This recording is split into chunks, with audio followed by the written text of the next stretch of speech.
Tere ilusat teisipäeva hommikut. Taas kord aeg tegutsemisampsuks ja mul on nii hea meel, et juba tervitas Grete meid, ütles, et tere ilusat päikselist hommikut. Ma eeldan, et Eestis on siis päikseline ilm. Meil siin Soomes võrdlemisi pilvine juba viimased 7 päeva. Aga meil on teema väga päikseline tegelikult, et mul on hästi hea meel, et mul on külas Mailis Vahenurm, kes on fotograaf ja me räägime täna sellest, kuidas paista fotodel professionaalne välja. Tere tulemast, Mailis. Ja, Tere! ja üldse, ja tere kassile ka. Ta teretab vastu. Miks on üldse oluline, et oleks see pilt professionaalne? No see on üks usalduse alustalasid. See on nagu põhiline asi. Aga lähemalt sellest ja põhjalikumalt ma räägin ka, toon näiteid oma siis esitluses. Et seal saame natuke süvendatult rääkida, aga see on nagu üks suuremaid asju. Kihvt. Siis sina võid Mailis juba jagada seda ekraani ja sina palun anna kommentaariumis teada, kas sa oled käinud fotograafi juures, et teinud siis endale korrektsed pildid sotsiaalmeediasse, kodulehele, et endale siis enda seda brändi nähtavust tõsta ka selle kaudu. Tervitused Tiina, tervitused Evelin, rõõm teid, et te tervitate, alati on nii tore. Ja ilusasti on näha. Ja hästi, aga ma siis alustan, et mul on väga hea meel siin olla ja täna ma räägin siis sellest, et kuidas paista fotodel välja nagu ekspert. Ja kõigepealt siis hästi lühidalt ka iseendast, et fotograafiaga ma olen tegelenud circa 16 aastat, täpselt ei tea, mingi pildi panin ka siia juurde, mis ma leidsin. Ja miks siin see roosipilt on see, et see oli see, millega ma kõigepealt alustasin, mis mind kõige rohkem paelus, just selline taimede pildistamine ja kõik, mis koduaias oli ja kasvas. Ja alles hiljuti ma lõpetasin fotograafiaõpingud. Ja ma usun sellesse, et iga inimene on ilus, et igat inimest on võimalik jäädvustada nii, et ta jääb ka ise pildi peal selle pildiga siis rahule. Ja millega ma siis igapäevaselt tegelen, on see, et ma olen vabakutseline fotograaf ja ma pakun ametiportreesid ja üritusfotosid ning aitan ka persoonibrändi fotodega. Ja minu arust sellesse teemasse nagu sissejuhatus oleks kõige parem alustada sellest, et kuidas kujuneb esmamulje. Et see esmamulje kujuneb ju nii digitaalselt kui ka füüsilisel kohtumisel ja seal on mitmeid asju, mida saab kanda ka fotole üle. Et näiteks siin 2006. aasta uuringu järgi kujuneb esmamulje juba 0,1 sekundi jooksul. See on siis selline alateadlik hinnang, mis kujuneb teise inimese kohta esimesel kohtumisel. Hiljem on seda raske muuta ja kuidagi inimestel kinnistub see esimene, ütleme siis, esimene tunne seoses selle inimesega, et ta pärast käitub ja on täpselt samasugune. Ja ütleme siis selline inimese peas läheb siis käima nagu 2 asja, et üks asi on see selline skaala, ütleme nagu meeldivus, et kas see teine inimene meeldib mulle ja et kas ta on ka kompetentne. Ja seda meeldivust saab mõjutada ja need asjad, millega näiteks saab seda positiivselt mõjutada, on naeratus, silmside ja lõdvestunud kehahoiak. Ja need on need, mida saab ka tegelikult ju fotol väga hästi ära kasutada ja läbi mõelda, et fotodel tekiks see usaldus. Ja kui nüüd rääkida veel sellest silmsidest, siis ühe teise uuringu järgi on leitud, et sellisel ka esmakohtumisel, kui silmside on olemas, siis vallandab ajus oksüdotsiini, see on siis õnnehormoon. Ja selle kaudu väheneb vaatajas siis hirm, see tekib usaldus ja samamoodi empaatia teise inimese vastu. Et ma arvan, see silmside on veel nagu eriti oluline. Ja siis ma leidsin veel ühe põneva uuringu, mis on ühe pildipanga tehtud, üsna hiljutine ja nemad leidsid seda, et see, mis sotsiaalmeedias on, et see vähemalt nende vastajate arvates ei ole ehtne. kui sotsiaalmeedia tuli, siis oli selline tunne, et kõik, mida seal näidatakse, et see on palju rohkem päris kui siis see, mis näiteks telekas või telereklaamis on. Aga praegu, nüüd, kus on tulnud filtrid, fotomanipulatsioonid, lavastused, et lavastatakse mingeid pilte või tehakse pilte teatud nurkade alt, et see mõjuks teatud viisil, siis praegu vähemalt selle uuringu järgi leitakse, et see, mida sotsiaalmeedias nagu näidatakse, see ei pruugi sugugi ehtne olla. Ja mida leiti veel brändi kohta, et brändi usaldust ikkagi tekitavad autentsed visuaalid ehk siis fotod ja videod. Ja mis on veel huvitav, on see, et profiilipildi olemasolu siin siis LinkedIni puhul, see on LinkedIni enda andmetel 10 aasta tagune uuring, et 36 korda rohkem sõnumeid ja 21 korda rohkem vaatamisi said need profiilid, kellel oli siis profiilipilt olemas. Ja see on siis põhimõtteliselt selle uuringu järgi värbajate osas, et värbajad valisid pigem neid inimesi siis nagu kandidaatideks, kes neid jäid rohkem silma, kellel olid siis profiilipildid olemas. Aga seda saab üle kanda ka mujale, et see ikkagi näitab seda, kuidas pilt saab usaldust suurendada ja annab eelise. Siis kui nüüd minna selle digitaalse kohtumiseni, et sageli see digitaalne kohtumine on see, mis tuleb kõige esimesena, et kohtutakse ja kuskil, ma ei tea, kodulehel või sotsiaalmeedia kaudu ja alles siis tuleb see päris füüsiline kohtumine. Et siis minu soovitus oleks, et see ütleme pildid, pildiseeria, mida kasutada, et see võiks olla suhteliselt ühtlane, sarnane ja läbivalt ka erinevates kanalites võiks ta olla pigem ühesugune, sest siis ta on äratuntav ja jääb paremini meelde. Ja ka õige on see, et kordamine on tarkuse ema, et siis kui sa oled nähtav, siis lõpuks tekib see meeldivus, usaldus ja tuleb ka see ost. Et ma siis soovitaks erinevates kanalites, et oleks neid erinevaid kokkupuutepunkte mitmeid. Ja nüüd, kui mõelda selle peale, kas foto täidab oma eesmärki ja kui tahta seda usaldust tekitada tööalases kontekstis, siis personali leidjaga koostöös ma tegin ühe blogipostituse sinna ja just seal siis artiklis võtsime lahti selle, et missuguseid fotosid kasutada ja tööalases kontekstis mitte ei ole hea mõte kasutada selliseid vanu fotosid või kehva kvaliteediga fotosid, selfiesid või mingeid pilte, kus sa oled ennast välja lõiganud. Et see ei ole see koht.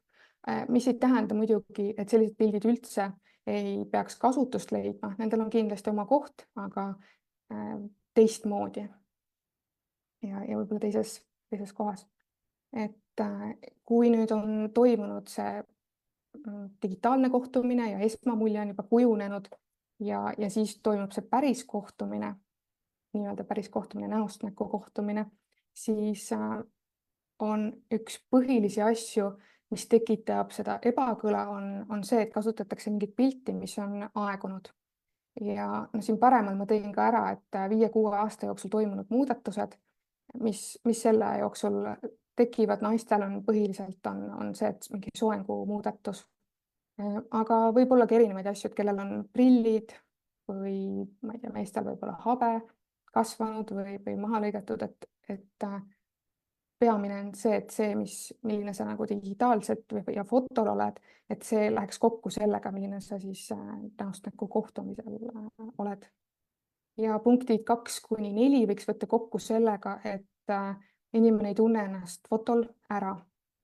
Et sageli tullakse ka minu juurde selle probleemiga, et kas kellelgi on liiga tugev meik, et pildid on olemas, aga meik on liiga tugev olnud, et ta ei saa neid pilte kasutada või see riietumisstiil nagu ei ole päris see ja on ka neid ületöötluse probleeme. Et sellega seoses mulle tundubki, et pigem võiks see pilt olla loomulikum ja pigem sarnasem sellega, nagu sa päriselus siis välja näed, kui see, et on nagu ütleme väga selline, ütleme väga hea variant ja siis, kes kohale tuleb, on selline nagu natuke väsinud ja peaks ikkagi olema nagu 2 tilka vett pigem.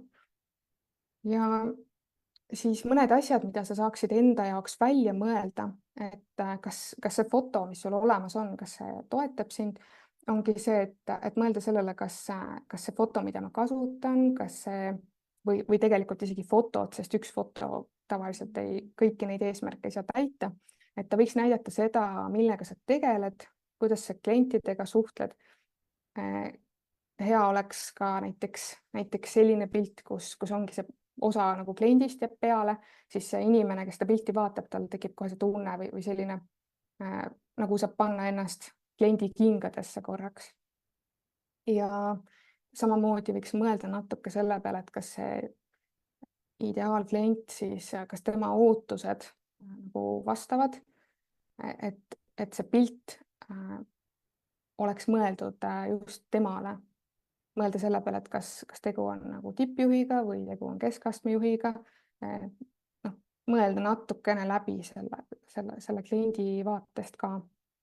Ja siis kõige olulisem muidugi, et kas see klient tunneb sind päriselus ära, kui sa sellisena, kui sa pildi peal oled selline ja siis millisena sa tegelikult vastu tuled. Ja siis ma panin kokku ka sellise pikemad punkti, ütleme rohkem punkte selle kohta, et kuidas mõjuda usaldusväärselt ja see siis põhimõtteliselt, ma ütleks, võiks käia profipildi kohta, et mis on peamine, on see, et oleks valgust, sest valgus on see, mis pildi teeb, mis loob meeleolu ja mobiilipiltide puhul on just seda hästi palju näha, et tekivad need valguse kvaliteedis probleemid. Et see valgust on vähe ja seetõttu pigem see kvaliteet nagu kannatab, et sellepärast valgus on väga oluline ja peamine. Ja siis muidugi ka taust. Taust ei tähenda seda, et see peaks olema ainult stuudiofoto. Stuudio ei ole sugugi ainuke koht, kus saab pildistada, et tegelikult neid variante on palju rohkem, mõelda nagu laiemalt, näiteks kontori peale või ka kohvik, mõni tahab võib-olla kodus pildistada ja nii edasi, et mis on seotud selle valdkonnaga, et see annab seda konteksti pildile. Ja siis jumestus minu meelest ka ikkagi väga oluline, et siin ma tõin ka ära all 2 pilti jumestusega ja ilma või jah, jumestusega ilma jumestuseta ja mis on see vahe, see nii-öelda kerge jumestus siis tähendab sellist minimaalset jumestust, kus on tehtud meigipõhi, kontuur, põsepuna, ripsmed, kulmud on värvitud ja huuled. Aga samas ta muudab ikkagi tunduvalt värskemaks ja ta peidab mingid teatud vigu, jääb matt ja samas ta ikkagi on loomulik, et ei pea tegema sugugi sellist, ütleme, hästi tugevat meiki, aga seal on ka vahe sees. Et fotomeik on ikkagi nagunii tavalisest meigist tugevam. Siis riietuse osas ma soovitaks kanda selliseid riideid, nagu sa kliendiga kohtumisel kannaksid, et ei oleks mingit väga suurt sellist stiili erinevust. Ja poos võiks olla siis loomulik. Praegu on seda väga keeruline seletada, et mis asi on loomulik ja mis ei ole, aga inimene tunneb selle ära pildistamisel, et mis mõjub loomulikult ja muidugi kehakeel peaks selle poosiga kokku sobima. Ja siis enesekindlus, oluline osa, aga sageli teda kipub pildistamisel ikkagi kipub nagu väheks jääma, et siis on see fotograafi töö, kes aitab nagu seda enesekindlust natukene tekitada ja kasvatada. Muidugi väga oluline on ka juhendamine, sest inimene ennast ju pildil ei näe, ta ei tea, kuidas ta välja paistab ja vahest on vaja midagi sättida, kohendada, et see on täiesti tavaline olukord. Ja muidugi ka fototöötlus, aga seal seda peab tegema ikkagi nii palju, et ta teeks pildi paremaks, aga et see inimene oleks ikkagi seal pildil siis äratuntav. Ja mis ma veel soovitaks, et kui mõelda nende nii-öelda siis profifotode peale, siis võiks erinevat tüüpi fotosid teha. Et siin ma tõin ära mingisugused näited, et selline klassikaline tühja taustaga portree sobib erinevatesse kohtadesse profiilifotoks, kodulehele, emaili allkirja ja nii edasi. Ja siis sellised portreed, kus on vaba ruumi, et sinna saab panna teksti peale, kasutada kuskil kodulehel või kampaaniates. Tööolukordadest võiks kindlasti teha pilte, sest need on jälle need, mida saab kasutada sotsiaalmeedias, kodulehel. Neid kohti on kindlasti veel, samamoodi detailipildid lähemalt. Et see näiteks teenuste juures saaks neid pilte kasutada. Ja sellised ka vaba ja pildid on olulised, sest need aitavad samastuda ja näidata sind inimesena, kes sa siis ütleme ka isiklikus elus oled. Ja vahest tahetakse ka erinevate emotsioonidega pilte või siis neid pilte, kus sa käega suunad kuhugile poole või pilguga. Et sageli Youtube'is kasutatakse neid. Ja selliseid kaadritaguseid fotosid, kus ikkagi näidata seda tööprotsessi ja selle erinevaid osasid. Ja ma arvan, ka lavastustel on oma osa, et miks mitte näidata näiteks mingeid haavatavamaid kohti, aga neid võimalusi on väga palju ja erinevaid, et mida saaks lavastada. Ja üks foto, ma ei ütleks, et seda saab kasutada nüüd igal pool, pigem on see, et neid fotosid võiks olla mitu ja fotoseeria ja tegelikult ka videod on ju väga olulised ja ka mobiilipiltidel on oma koht, et tekitada seda inimlikkust, aga neid peakski kasutama erinevaid, et minu soovitus olekski see, et selle kuvandi loomiseks kasutada erinevas formaadis siis pilte ja videosid. Ja muidugi need profifotod on need, mis tekitavad seda autoriteetsust, aga sinna kõrvale on vaja ka seda sotsiaalset tõestust, et sa päriselt oled hea selles, mida sa teed ja näidata ka seda protsessi, et kuidas sa töötad. Ja muidugi ka video, sest video on see, mis annab kõige parema kontakti selle teise inimesega, et tekib juba tunne, nagu ma teaks seda inimest hästi ja mina nüüd lõpetasin. nii palju häid nippe, et päris mitu kohta sellist, kus tasub kohe täitsa screenshot endale teha. Jah, tehke. Ja nii vahva oli, küsisin ka, et kas keegi on käinud siin fotosid tegemas ja näiteks Grete ütleski, et nad käivad iga aastaga perepilte tegemas. Minul on tükk aega möödas pildistamisest. Näiteks minu fotod, mida ma tegelikult sotsiaalmeedias kasutan enda profiilis, kodulehel, igal pool, kus vaja on tegelikult sellest ajast, kui ma olin tantsutreener. ja siis seal tehti seda pilti ja siis veel oli seal nagu trennitopp. Ja mäletan paar aastat tagasi, ma lihtsalt võtsin selle foto ja siis ütlesin AI-le, et pane mulle sinine pluuse selga ja ma olen nüüd seda kogu aeg kasutanud. Aga täitsa mõte teha täiesti värskemad pildid ka. Et väga-väga põnev kuulamine ja meid oli kuulmas üle 30 inimese, nii et see teema väga kõnetas inimesi. Ma panin siia sinu kodulehe, et kuidas see on, et kuidas inimesed peavad võtma sinuga ühendust, kuidas sulle kõige mugavam on? Kõige mugavam on selle vormi kaudu, mis mul kodulehel on, või siis emaili kaudu, sest et emailis saab alati ära kirjeldada, mis vajadus inimesel on. Telefonis on tihti selline, oleneb, kui kiire on ja seal ei saa nagu nii põhjalikult läbi mõelda. Sageli sellised persoonibrändi fotod ikkagi vajavad natukene läbimõtlemist, vahest on vaja mõelda, käia vaatamas paari asukohta, kus pildistada, et ka seda olen teinud. Ja see sihuke eeltöö, see tasub ikkagi ära.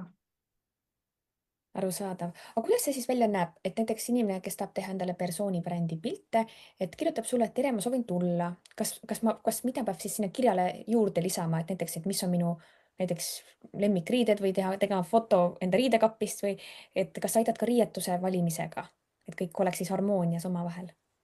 Ja ma saan sellega aidata, aga põhimõtteliselt esimeses kirjas on kõige olulisem ikkagi see, et natuke võib-olla tutvustust, millega inimene tegeleb, siis ja see, et kus ta neid pilte kasutama hakkaks, oleks ka ideaalne, aga sageli inimesed ei tea seda veel, siis ma saadangi sellise nagu omapoolse dokumendi, kus on nagu see info kõik olemas ja noh, põhimõtteliselt igasugused soovitused, et meie mõte hakkaks jooksma ja siis, kui inimene on sellega tutvunud, siis ma teen ka sellise tutvumiskõne, tavaliselt siis näost näkku ja seal me saame rääkida lähemalt, et kus me saaks pildistada ja riietuse osas ma saan kindlasti anda soovitusi, aga ma ei ole stilist, et neid soovitusi saab anda ikkagi minu koostööpartner, kui on nagu konkreetseid väga ütleme, kes ei ole üldse kindel, mida nagu selga panna, siis ma soovitaks nagu tema poole pöörduda, sest ütleme, on inimesi, kellel on selle peale silma väga head ja siis teised inimesed, kellel võib-olla nii head ei ole. Ja siis on need inimesed, kes mõtlevad selle peale, et kui seda abi läheb vaja, siis mul on koostööpartner selleks. Ideaalne ju. Igaüks teeb seda, mida ta armastab teha. ja oskab, jah. Tiina ütleb, et kaamera armastab sinist. kas on nii? Öeldakse, et värvid, et on olemas see värvipsühholoogia ja sinine on see, mis tekitab seda usaldust. See on nagu üks põhiline. Ma ei oska seda öelda, kas ta armastab. Ja noh, tegelikult ju värvide osas stilistidel on ju ka see värvi, ma sattun segadusse, kuidas seda nimetatakse, pannakse nagu need inimese nahatooni ja juuste ja silmavärviga pannakse kokku, mis värvid talle sobivad. Et ka see on tegelikult üks variant ja üks minu klient oli lasknud selle teha omale ja lõpuks ta valiski toonid just selle järgi, et mis talle nagu sobisid. Et ma nüüd jään hätta sellega, kuidas seda nimetati, värvi määramine või midagi taolist. Ma olen näinud natukene seda sotsiaalmeedias on ringelnud, et värvianalüüsi teha. jah, värvianalüüs vist jah. Ja kusjuures mina valisin endale sinise, sest mulle lihtsalt sinine meeldib. Ja näed, nüüd loobki usaldusväärsus ka veel. jah, et tegelikult seda ma ei pannud sisse, aga erinevad värvid mõjutavad, ütleme, nendel on teatud seosed, et mida nagu tekitab. Mis on selline number üks värv, mida siis näiteks, kes tahab näidata ennast eksperdina ja mis on see toon siis, mida tavaliselt sa soovitad? Mis see annab seda? Ma tavaliselt tegelikult niimoodi võib-olla toone otseselt ei soovita, mul on pigem nagu ma jagan selliseid soovitusi, mida mitte panna, mida mitte teha, sest et iga kord, mida mitte teha. Mitte kanda kortsusriideid, selliseid, mis on natuke väsinud, võib-olla topilised.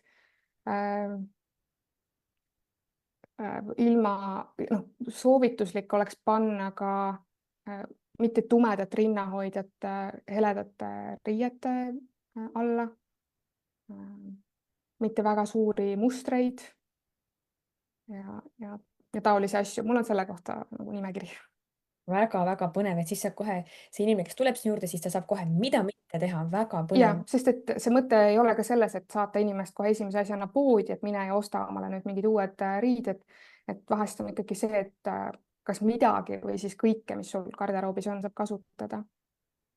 Ja see ongi nii tore, et kui tuledki fotograafi juurde, siis sa eeldadki seda, et tegelikult ta oskab neid ka muid asju seal öelda, et mis siis on sobilik ja mis mitte, et muidu ise ei oska selle peale mõeldagi. Et see on nii tore, Mailis, et sa oled ka selle peale mõelnud.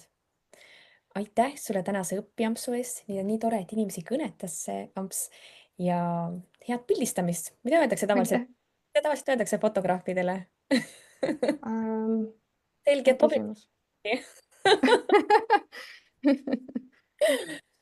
Aitäh ja ilusat nädala jätku. Ja sulle samamoodi. Head aega.